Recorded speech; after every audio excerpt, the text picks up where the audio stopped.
adalah gembalaku, takkan kekurangan aku.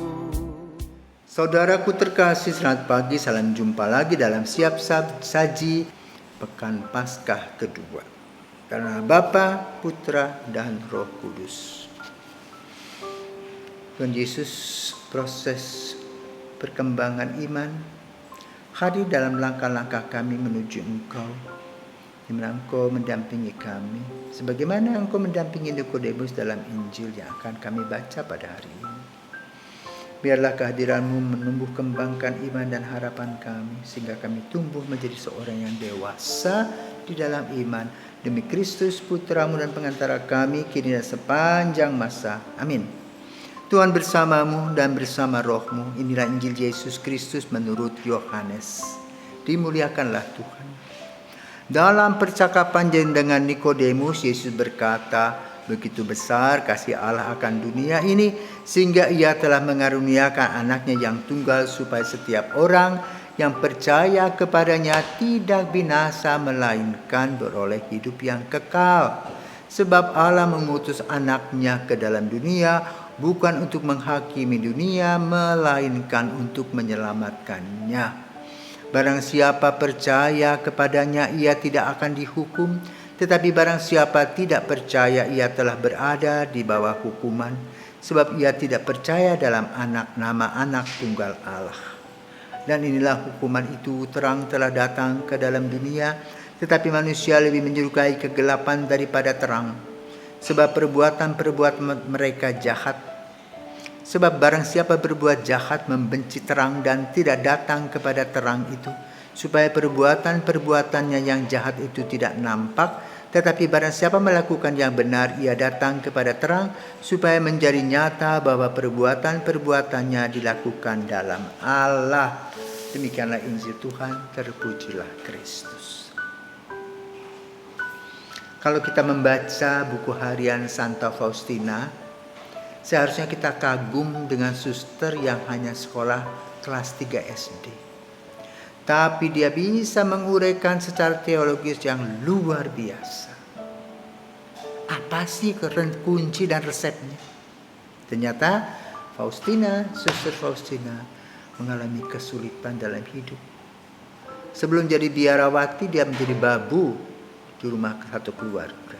Tetapi terus berdoa dan bertanya kemana arah dan tujuan hidupnya. Ingin menjadi biarawati.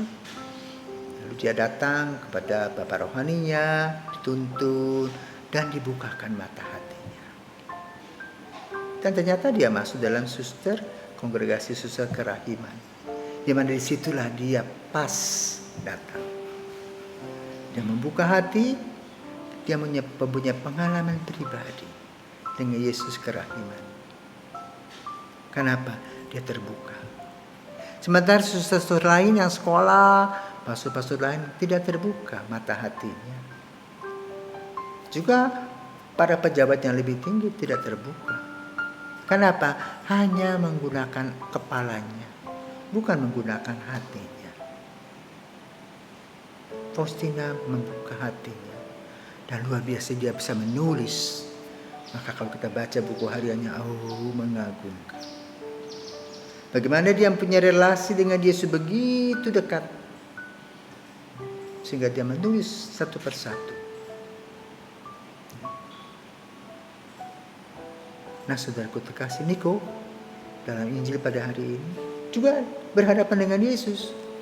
Tapi menggunakan kepalanya, tidak menggunakan hatinya.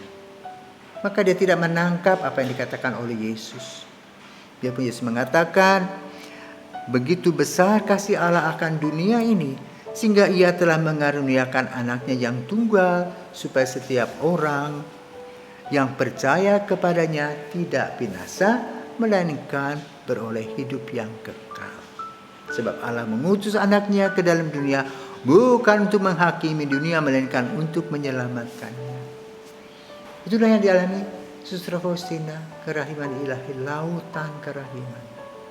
Namun ketika dia menerangkan tentang apa yang dia lakukan dalam 2 Korintus, banyak duri-duri yang dia alami, terutama dari orang-orang yang dekat dengan dia. Apakah itu melahirkan iri hati atau itu sebuah ujian? Tidak tahu. Tapi apa yang dilakukan oleh Faustina, dia berjalan terus, mendengarkan suara hati, mendengarkan suara Yesus, bukan mendengarkan pembesarnya. Kadang dia mendengar suara pembesar, lalu dia membandingkannya dengan suara ilahi. Kalau memang cocok, jalan. Kalau tidak, dia buang saja begitu.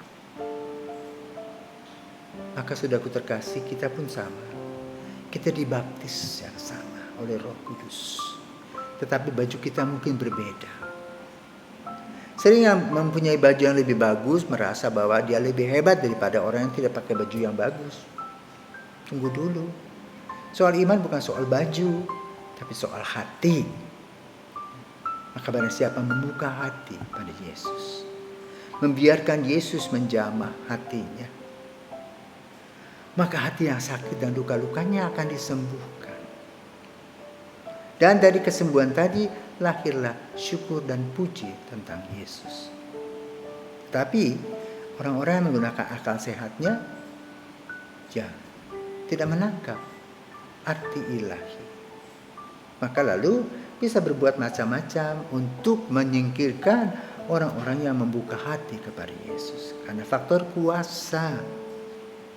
Tetapi bagi orang yang percaya, bila ada hal-hal yang tidak beres, dia harus mengolah bahwa itu adalah bagian dari kehidupannya, sebagaimana Yesus memanggul salib.